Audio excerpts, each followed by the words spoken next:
Hello, Earthlings. It's time to reset your cultural dial. Coming your way next on your favorite device, from the Hoosier State to all the ships at sea, it's the Crawfordsville Peachcast. And now, here's your second or third favorite Dave from Indiana, Dave Peach. Warning, other people named Dave may also appear.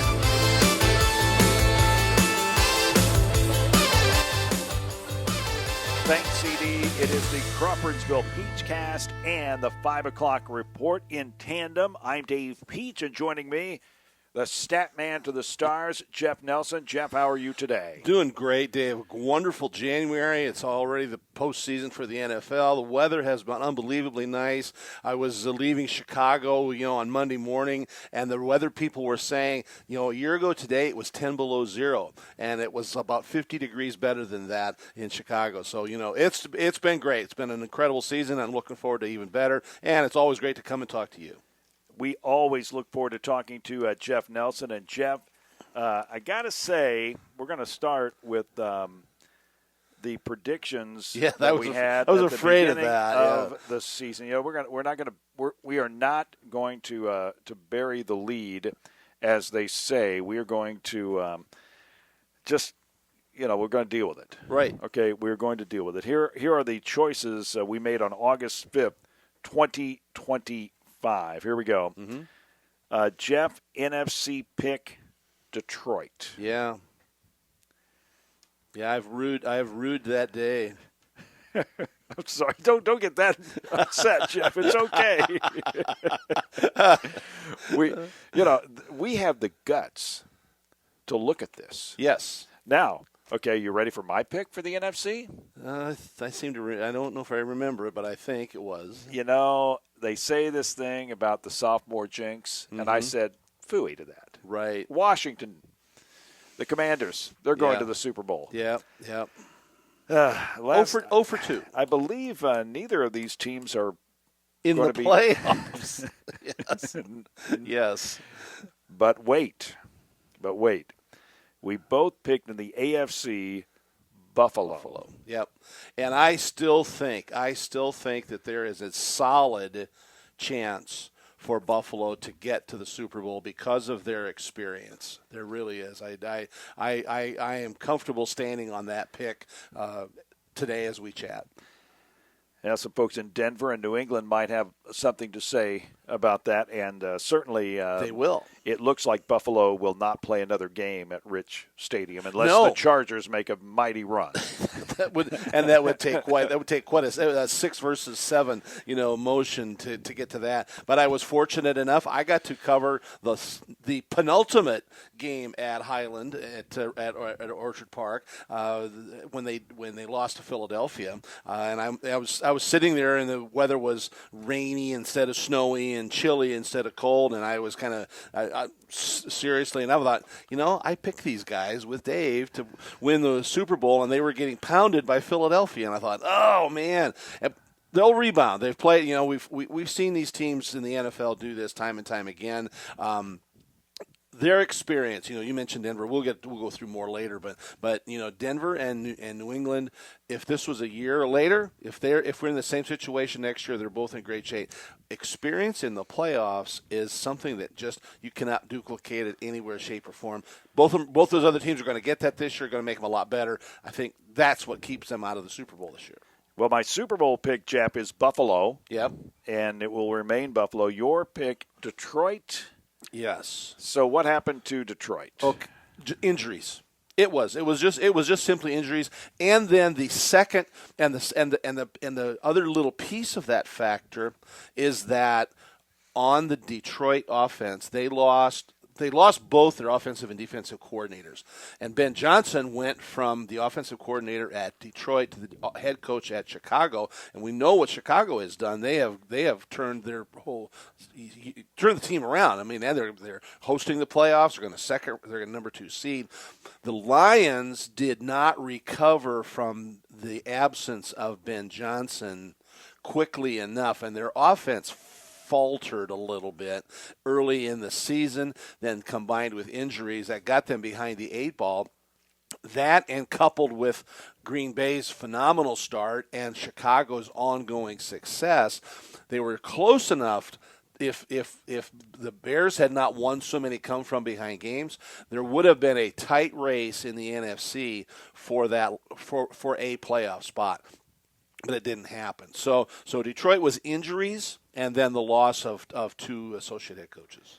Central Indiana Rubber Products provides the power for you. Central Indiana Rubber Products, or CIR, keeps farm equipment and local manufacturing processes running with gaskets, belts, seals, and O-rings, among a variety of other products and services. Employee-owned and always customer-focused. Central Indiana Rubber Products, 989 West, 83 North, Crawfordsville, and at indianarubber.com.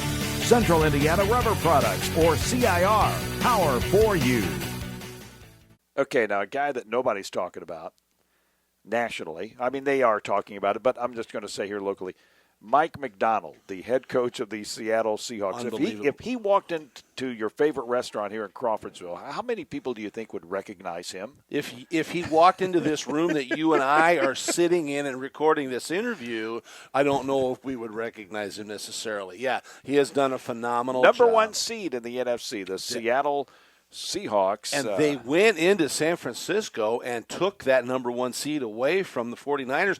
The 49ers, Dave, just to remind everybody, with a win last Saturday night, would have gotten a week off and then could have hosted the second round, hosted the NFC Championship game, and the Super Bowl is in their stadium. They literally would not have had to get out of their houses and do anything other than run their regular routine. That's how big a win it was for Seattle. Okay, you're the stat man. Has there ever been a division with 3 teams that have won 12 games or more? No. The NFC North last year got real close with Detroit and Minnesota and Green Bay. Green Bay. They got, but Green Bay didn't get 12. No. In fact, we had that stat. We had a graphic on that. It's just crazy. Amazing. Yeah, how good those 3 teams are this season. Yeah. And you know, you are in the media. You are stat man to the stars. You hang out with Kevin Burkhardt and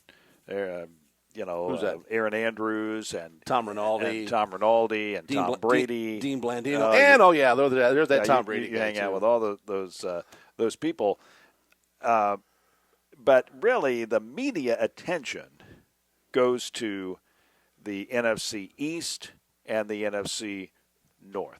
Would that be accurate? Yes, in the great big picture, yes. Especially in the East, people always ask. Like last year, my crew did like 9 Dallas games. Yeah, they're saying, why did you do so many Dallas games? Because millions and millions of people look at the maps. The coverage maps.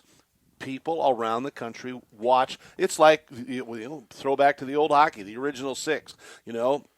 But you get with the NFC East, you got Washington, you got the Giants, you got Dallas, the big look in the NFC North. You've got the Packers, America's team number 2. You've got Detroit, Minnesota, and the Bears. Everybody in gigantic TV markets, long time rivalries. You're always going to get a good game when when 2 of those teams play each other, and it's just a good draw. So the media attention kind of goes where the eyeballs are. That's why they say, well, Jeff, why is your crew doing that ball game? Because we're going to have 18, 20 million people watching versus any other game that would have 6, 7, 8 million.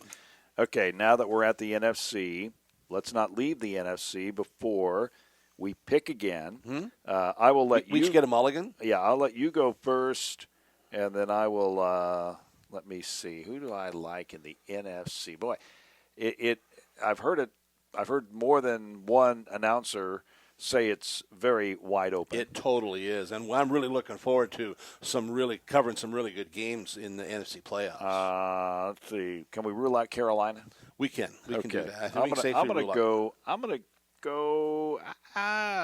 going to go with my heart here, but you go ahead. So I picked mine. You pick yours. I'm going to take the 1 seed. I'm going to take Seattle. Mike Macdonald. But I am here to tell you right now, somebody has got to beat the Eagles. The Eagles defensively are as good as anybody. They are back. They are healthy. They were wounded early in the season. Their defense was very shaky and so. Almost all those guys are back. They are so solid defensively, and defense solidification travels. They can go to Seattle and shut those guys out. They can go to wherever they might have to go to Chicago next week and beat those guys.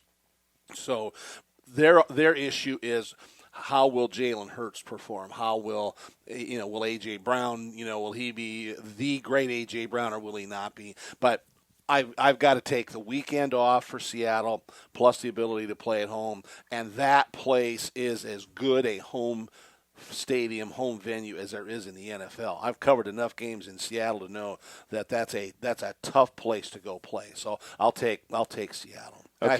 I think I'll take them. If I would even take them to win the Super Bowl. Okay, now I'm going to ask you a question. Yeah. Why didn't Philadelphia go for the home field advantage yesterday? A really good question.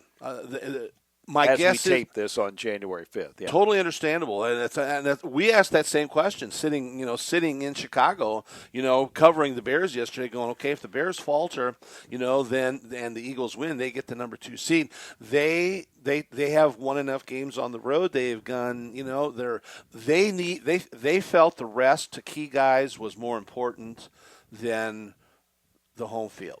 So they get a home field this week. They're going to be there. We're going to be there again, as we said.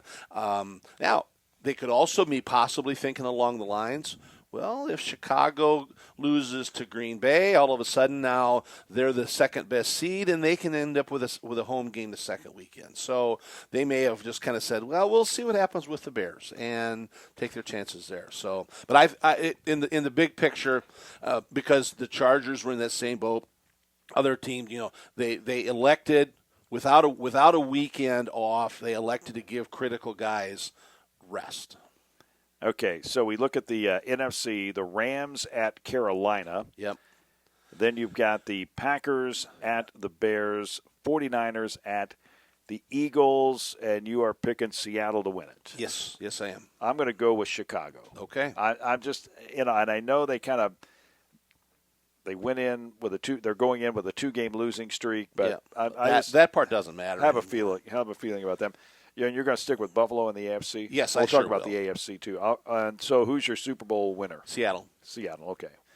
I'm going Buffalo. I'm going Chicago. Buffalo. You're going Seattle. Buffalo. If Buffalo gets Seattle. in with Seattle, then Buffalo will beat them.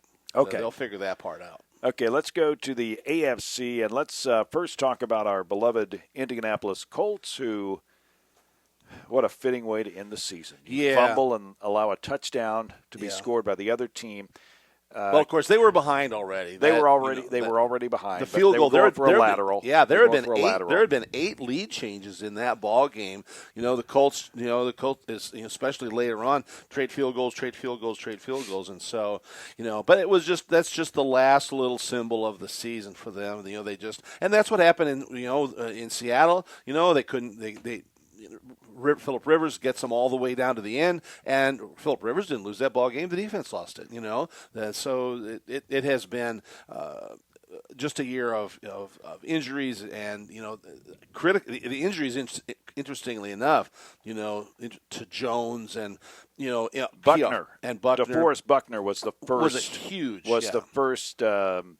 Dink, yes, the first dent. And then because we go back and say, okay, well, the defense allowed this. Well, you know what? Buckner right in the middle of that. And I think that, and I will give Carly Ursay Gordon a really, really big tip of my hat that she could have done what, and again, as we are recording this, in the first of the week on Black Monday, heads are rolling in the NFL. Coaches have already been fired, and she elected not to. She elected to keep Ballard and Steichen and give them that next year, not an extra year, but give them that next year. And I just think that's a good thing, because I think over the course of the long haul, decisions that those guys made did not lead to those losses. Because when this team was 7-1. They made the trade for the defense. They gave up a first-round pick 2 first-round picks, obviously, to the Jets. You know, they signed a couple of other people. They made longer-term commitments, thinking they were going to win this year, and then the wheels fell off the buggy. And so I think it's a real not classy. I think it was a good business move and a good team move on her part to keep those 2 guys. I would have fired them both last year after the way things happened.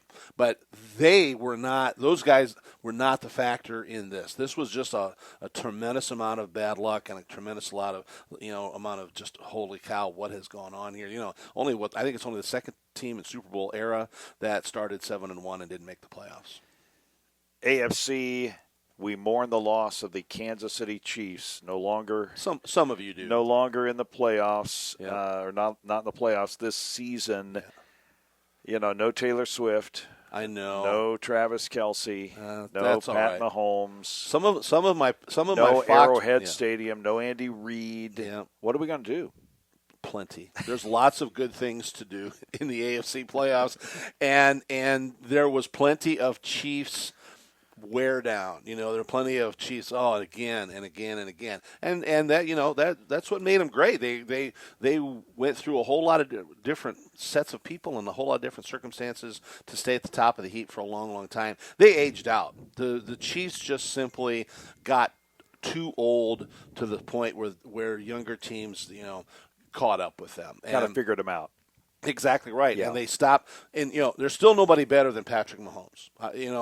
If everything was equal, he's still going to win you that game in the last minute. But things are not equal. Their offensive line's a little older and slower. Their defense is a little older and slower. Their bench was way older and slower and not nearly as good. They lost a couple guys and didn't have starter replacements for them. So, the Chiefs just and they could possibly be back, but they're going to have to retool. They just can't say, well, we just got to get this. Mahomes got hurt, yes. Even if Mahomes had not got hurt, I don't know if they'd have made the playoffs this year anyway. They do a little retooling. They can easily be back. But I think the AFC will get a nice breath of fresh air, without having them here this year. I forgot to ask you a question about the Colts. Who's going to be the quarterback for the Colts in September? Well, September. Well, that's a really good question. Yeah. Judging by comments made, and again, I have not talked with anybody. It's pretty wide open, isn't it? Yeah, I've not talked to anybody inside the Colts organization, since the preseason, basically.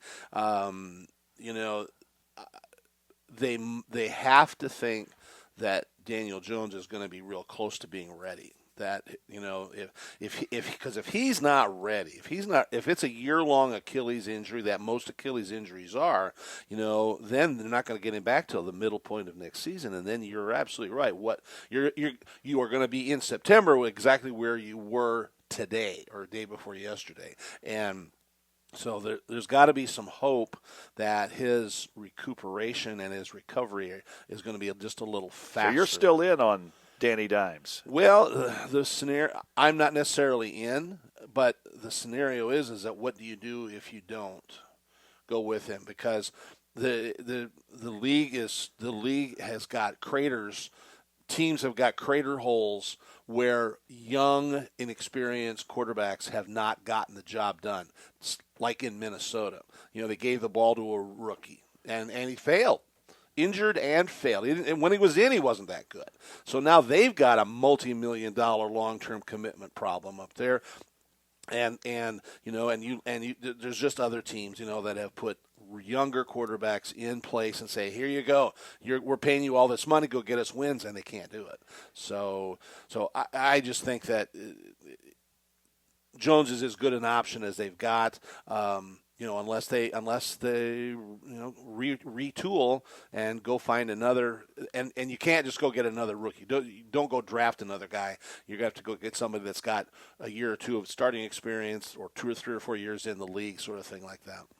When you look at the AFC, you got Buffalo at Jacksonville, the Chargers at New England, and you've got Houston at the Steelers. Mm-hmm.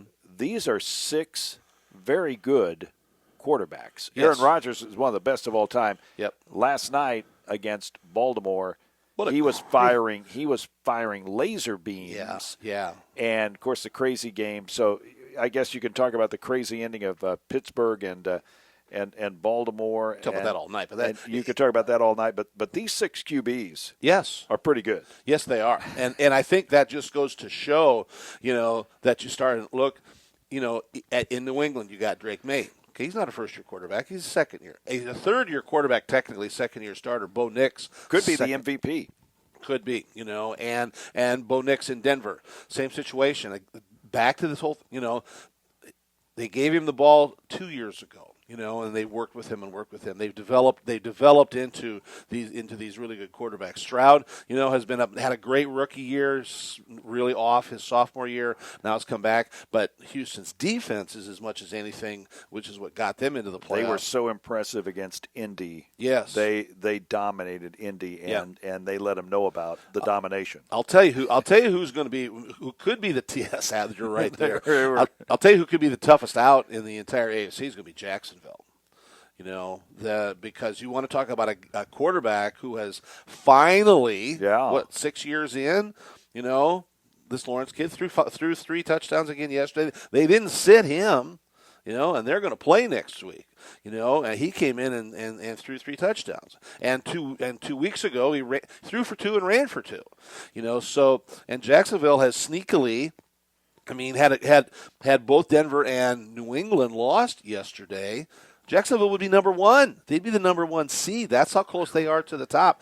They're going to be, Dave, a really, really tough out. Nobody in that AFC scheduling is going to say, "Oh, we get to play." No, we don't get to play Jacksonville. We have to play Jacksonville. Fascinating matchup. Buffalo, Jacksonville. You got Josh Allen, who really, if you look at it, Josh Allen and Trevor Lawrence, neither have been to a Super Bowl, but you think more of Josh Allen as far as future Hall of Famer. And he has got a tremendous amount of playoff experience. And again, Dave, that goes back to this thing. And some of those experiences aren't good, Jeff. They are not, but you learn from those things. Some of them have caused rule changes. They're not so. Yeah, well, you know what? I work with a guy who was the Tuck rule, and it changed the NFL for a lot longer for that. But no, you take it. Eddie was there when the overtime thing where you get the ball back and forth. Back both teams and forth. get to do No, it. that was Mahomes. I got it. Now I'm mixing my metaphors. Yeah. But Josh Allen, and that's the only advantage that Josh Allen has got over Trevor Lawrence is that he's got playoff experience, because when the pressure of the playoffs, and there is unmitigated pressure, this is like the NCAA tournament. It's win or go home. It's not like the NBA, not like Major League Baseball, best of 3, best of 5, best of 7. You can't have a bad day and say, well, don't worry about that, or you can say, well, we're going to lose on the road and we'll go back and get a home win. No, you got to win today or you're done.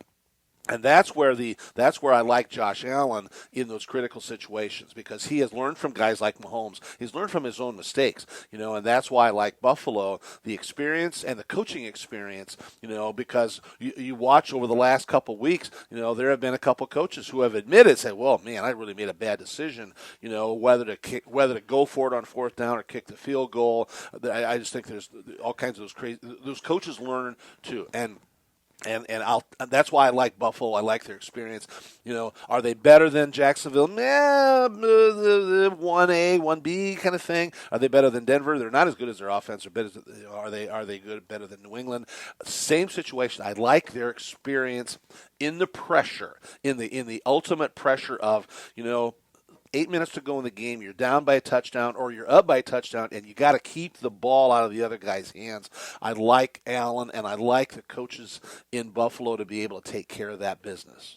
It is going to be a fascinating playoff season because you don't have Kansas City. No. And you've got this Buffalo team that could do something. You've got all these teams in the NFC, new faces over there, and you can't beat NFL football. And I think illustrating that was the Sunday night game last night. Mm-hmm. It was back and forth. Lamar Jackson, Aaron Rodgers. Rodgers, a beautiful touchdown pass with 55 seconds left.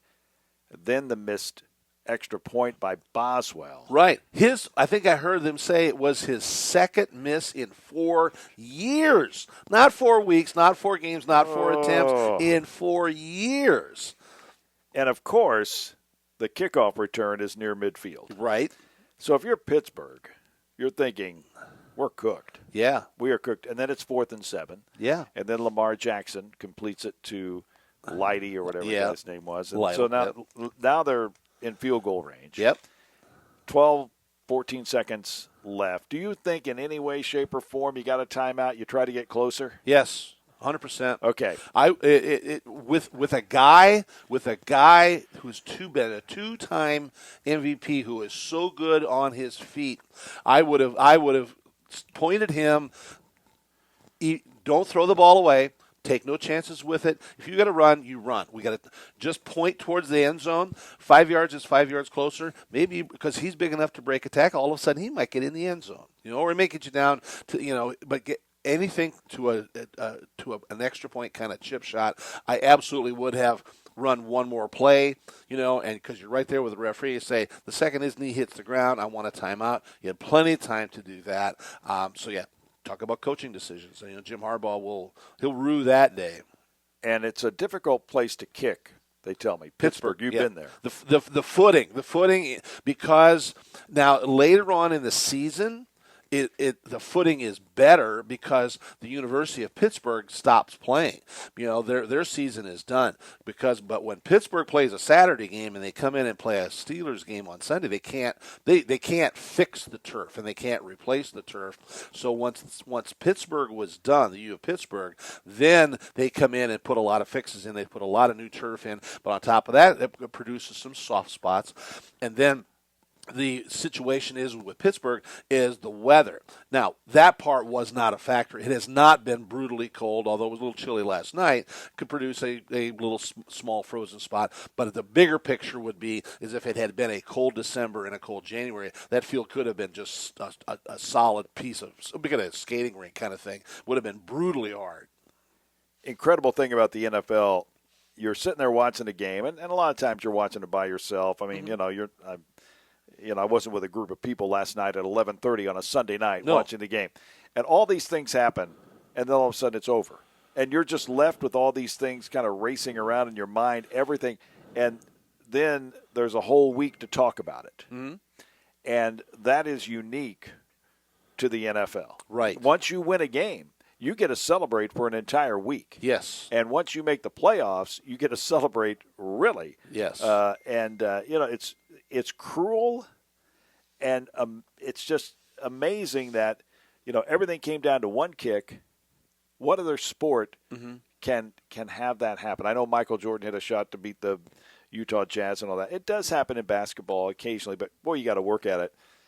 NFL, all these things happen on one day, on Sunday. I know they have other games other days, but, the majority of the games are on Sunday. Everybody plays once a week. Yeah. All this stuff happens, and then you're just left – you wait to talk about it the next day. Yeah, and then on top of all that, then the impact of that ball game, and NBC got exactly what they were hoping for. Yes, it was a playoff game. The winner goes on, the loser goes home, and then they got that incredible finish. So NBC could not have had a better situation for them. But that's exactly what. But that's what the playoffs are going to be like. That kind of pressure, that kind of somebody will rise up and do something he hasn't done in his entire career, or some guy will reach out and catch this one-handed pass, or some guy will reach out with both arms extended and drop a ball. We had we had Chicago yesterday. They had 3 drop passes, and 2 of them were in critical situations. And I would look back and say, well, yeah, Detroit got a field goal late.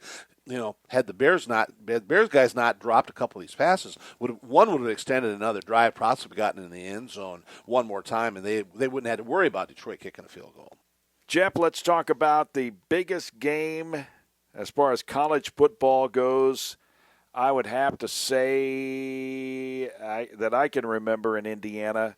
You've got this Friday night game, Indiana versus Oregon, the semifinals of college football. We live in a world where Indiana crushes Alabama. Indiana crushes Alabama. They didn't win it 31-30. No. They didn't win it 13-10. Yeah, they didn't win it on a fake interference call or something like that. There is no question. I was doing this. I was running board for the Big Ten championship game. We carried it on 103.9 WIMC. And the guys who I wasn't that familiar with, they were talking about, they go around the country and do all these games. And people would ask them, what's the best team you've seen? Mm-hmm. And they said, Indiana. Right. Nobody believed them. Mm-hmm.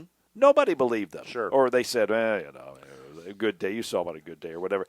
Now we've got them in the semifinals. Last year they made the playoffs. This year they are dominating college football. No question about it. And it is the most intriguing and the most unusual. I don't want to use the word absurd because that makes it sound like it's a silliness or something like that. But 2 years ago, Dave, you might have been sitting here doing this podcast and said, okay, Indiana will be the clear number one seed. We'll have dominated 2 or 3 teams in the season and dominated, in the quarterfinals of the playoffs. You just said, have a seat. I'm going to give you a ride home, kind of thing, And here we are, and you've even got Don Fisher, this is how dominating Indiana was. During one of the touchdown runs at the Rose Bowl, Don Fisher has enough time to stab a fork into the gizzard of Paul Feinbaum, the big SEC guy. And everybody's just, Paul Feinbaum this, Paul Feinbaum this. Paul Feinbaum's just a guy who sits at a desk and talks about sports, and he's an avowed SEC fan, and he's been right. SEC's been a dominant conference, and they still dominate a lot of things. He said Alabama is going to crush Indiana. Oh, he was wrong. He was flat out wrong, and he was incredibly wrong. And what season was he watching? Well, it was earlier this year or whatever. He just thought that the history of the SEC, he was one of those guys that thought that Alabama was going to be the Alabama, a Lou Saban Alabama, sort of thing like that. But that's how dominating IU was, is that even Don Fisher, the 50-some-year announcer, he's so comfortable with the win that he can say, take this Feinbaum in the middle of a touchdown run. It's been cool. It's just been incredible. I mean, as I travel with my Fox crew, even Tom Brady, going, Nelly, what's up with it? What's with those Hoosiers? It's just the work that Coach Cinetti's done and the job that he and that coaching staff and everybody has bought in, and just the work, the body of work from last year through to this year is totally it's borderline unbelievable, but they've done it, and here we are. We talked about this earlier. Curt Cignetti knows somehow he acclimated himself, or what they call it, an early adapter to this name, image, and likeness, which is not and which the is portal not nil, and which the is portal not nil. situation. It's not nil. We're paying players here. What do they call it? Name, image, and likeness. Yeah, name, image. But they've got like these charitable organizations, and what do they call that, collective. Yes, and all this stuff. I mean, no fan wants to follow that kind of stuff. They just want to say, hey, we got the Heisman Trophy winner on our team. That's right. Thank you very much, Mark Cuban, or whoever raised the money to do this. But there are people on the internet that are following all the money and trying to, now we got this rev share. That's the way you have to say it, Jeff. You don't say revenue sharing. No, it's rev share. Yeah, but anyway, it's like all my baseball coaches. When they talk about a pitcher, they say, well, he throws hard. No, he's got good velo. Yes. Everything's shortened. So I guess what I'm leading you into is that Curt Cignetti has embraced this new world that we live in. Yeah. To the point that he is absolutely lapping the field. This is incredible. I mean, and I guess we talked about this earlier. I guess the only incredible thing is the guy was sitting there 40 to 64 years old, and no big program would have him on as far as head coach. But so, I mean, I kind of like IU's chances to win it all. Why wouldn't you? They're 1 of 4 left. It's going to take 2 really, really, really good wins, just as and as long as they don't sit in the cradle of the we beat Alabama, therefore we should be crowned champions. No, because Oregon, I guarantee you, Oregon's got a bad taste in their mouth from last year. They've also got a loss to this Hoosier team this season. Year, yeah. I think this Friday is going to be a gigantic tussle. It's going to be And this, it could easily become a 6-3 kind of ball game. I think both defenses. I mean, look at what both those defenses. Oregon pitched a shutout, and for all practical purposes, IU pitched a shutout. Alabama only got a field goal out of the whole thing. So the key, when you say what's the secret on Friday night, whoever can score 10, 13, 20 points probably going to win, because the other team whoever's defense cracks once. That'll be one too many cracks. I mean, but I think it's going to be an incredible game. We put a Big Ten team, and I know, yes, it's 18 teams in the Big Ten, but it's going to put a Big Ten team in the championship once again. We like that. Take that, Paul Feinbaum, et cetera, et cetera. But I think it's going to be a great game. And Coach Cignetti, it's interesting. You got Oregon, who's got revenge. They didn't lose. It wasn't an IU revenge last year, but they got taken out in the playoffs last year, and they lost to Indiana this year. So they got a grudge to pay off, and IU's got to say, well, nobody likes us. Nobody thinks we're any good.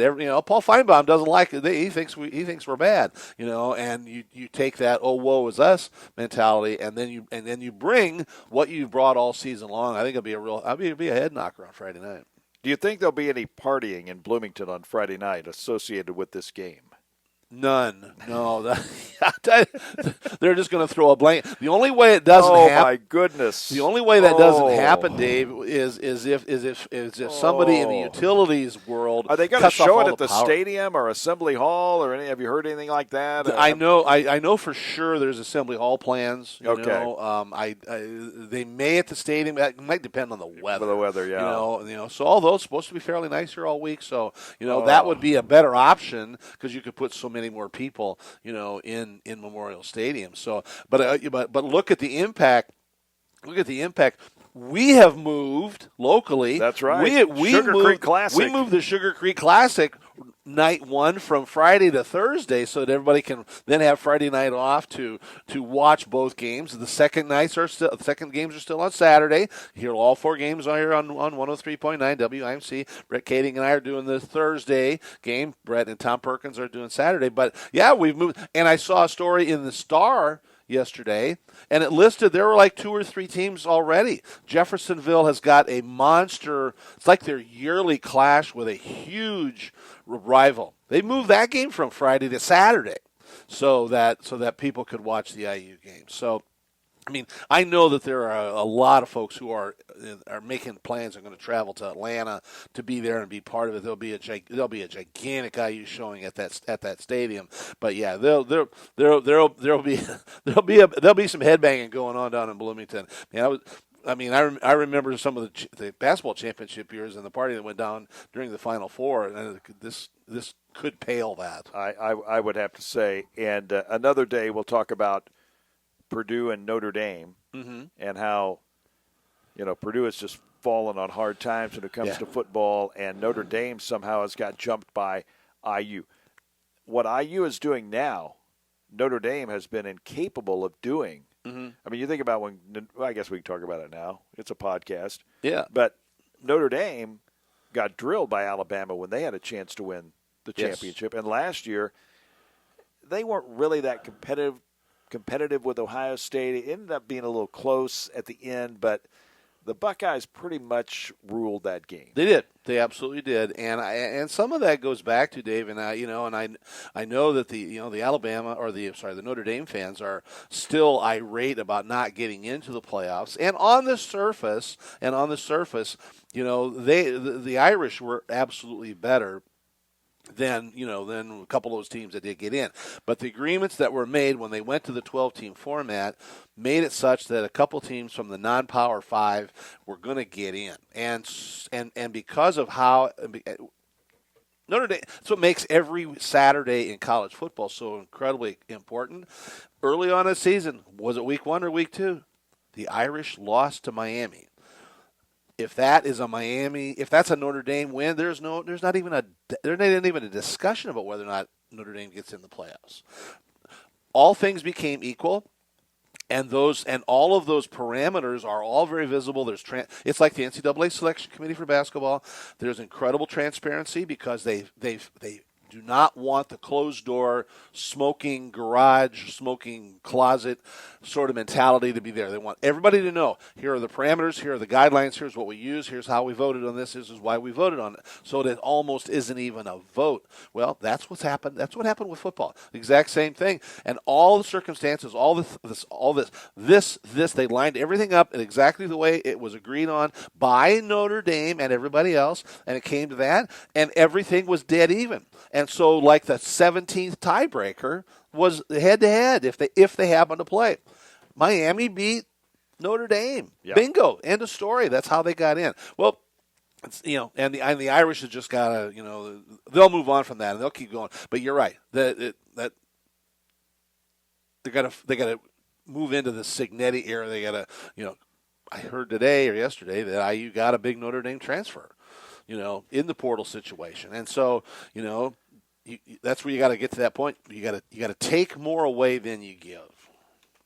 And Indiana got another quarterback coming to town. Josh Hoover has committed to Indiana, replacing Fernando Mendoza, who is expected to enter the NFL draft. Mm-hmm. Hoover has played 4 seasons at TCU, threw for 3,000 yards, 25 touchdowns in his last 2 seasons. So Curt Cignetti keeps rolling along before he even plays in the semifinal game. Well, no doubt about that, and that's all part of the whole process because that's another big problem of the way the college football, the major programs now have to live with.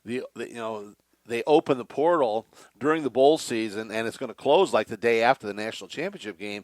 So even with Coach Cignetti having to prepare for a national semifinal game, he's also got to have his octopus arms out in 75 directions looking to talk to the kid who didn't get enough playing time at TCU or at South Dakota State or at Alabama or wherever and say, hey, we'll have a spot for you here next year. So all of that, it's just you got to spin. And that's another, like those guys, they spin so many plates, so much stuff going on all at one time. You just got to marvel at all the things they do. It's just incredible.